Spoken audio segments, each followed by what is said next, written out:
ಕಳೆದ ವರ್ಷ ಬೆಂಗಳೂರು ಮೆಟ್ರೋನಲ್ಲಿ ಜೋರಾಗಿ ಸಂಗೀತ ಕೇಳೋದು, ಮೀಸಲು ಆಸನಗಳ ಅತಿಕ್ರಮಣ ಪ್ರವೇಶ ಅಂದರೆ ಅತಿಕ್ರಮಣವಾಗಿ ಕೂರೋದು, ಈ ಥರದ್ದೆಲ್ಲ ಮಾಡೋದು ತಪ್ಪು, ಹೀಗೆ ಮಾಡಬಾರ್ದು. ಈ ಥರ ಮಾಡೋದ್ರಿಂದ ಬಹಳಷ್ಟು ಜನಕ್ಕೆ ತುಂಬ ಕಷ್ಟ ಆಗತ್ತೆ ಅನ್ನುವಂಥ ವಿಚಾರ ಬೆಳಕಿಗೆ ಬಂದಿತ್ತು. ಬಟ್ ಆದರೆ ಇದನ್ನು ಇಲ್ಲಿವರೆಗೂ ಯಾರೂ ಅದನ್ನು ಸರಿಯಾಗಿ ಪಾಲಿಸ್ತಿರಲಿಲ್ಲ.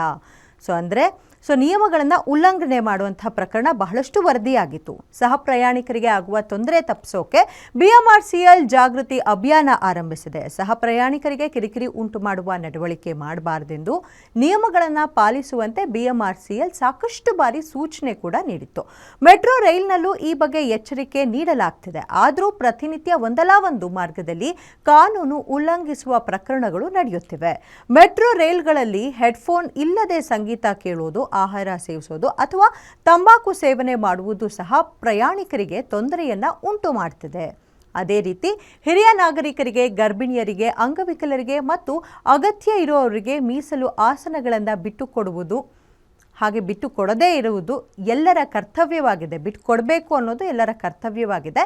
ಇದನ್ನು ಉಲ್ಲಂಘಿಸಿದ್ರೆ ದಂಡ ವಿಧಿಸಲಾಗುವುದು ಎಂದು BMRCL ಎಚ್ಚರಿಕೆ ನೀಡಿದೆ.